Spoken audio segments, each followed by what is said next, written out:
Hello दोस्तों, कैसे हो आप सब। आशा करता हूँ आप सब अच्छे और स्वस्थ होंगे। हम भी अच्छे और स्वस्थ हैं। सभी दोस्तों को नारायण नारायण, राधे कृष्ण, जय श्री राम। आज मैं आपको श्रीमद् भगवद गीता जी के तीसरे अध्याय का भाग 2 सुनाऊंगा।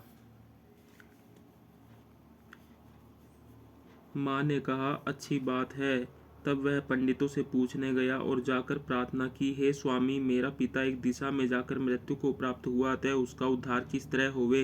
पंडितों ने कहा, तू गया जी जाकर उसकी गति कर, तब पितरों का उद्धार होगा। यह सुन उसने माता की आज्ञा लेकर गया जी को गमन किया। प्रयागराज का दर्शन स्नान करके आगे को चला। रास्ते में एक वृक्ष के नीचे बैठ गया।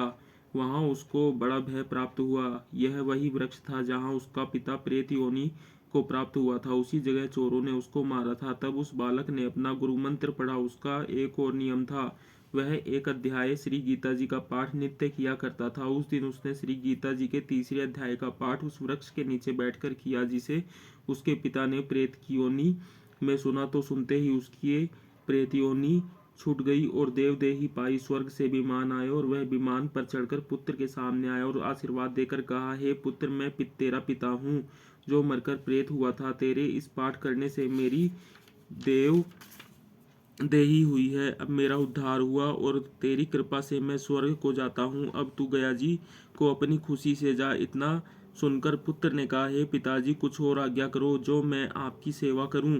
तब उस देवदेही ने कहा, देख, मेरी 7 पीढ़ियों के पितर नरक में पड़े हैं। अब तू श्री गीता जी के तीसरे अध्याय का पाठ करके उनको भी इस दुख से मुक्ति प्रदान कर। इतना वचन कहकर जब वह देवदेही स्वर्ग को गई, तब उस बालक ने वही पर पुनः गीता जी के तीसरे अध्याय का पाठ किया और सब पितरों को उसका पुण्य देकर वैकुंठगामी किया। जो प्राणी श्री गीता जी का पाठ करे या श्रवण करे, उसका फल कहाँ तक कहने में नहीं आ सकता। तब श्री भगवान जी बोले, हे लक्ष्मी, यह तीसरे अध्याय का जो फल मैंने तुमसे कहा है वह तुमने सुना है।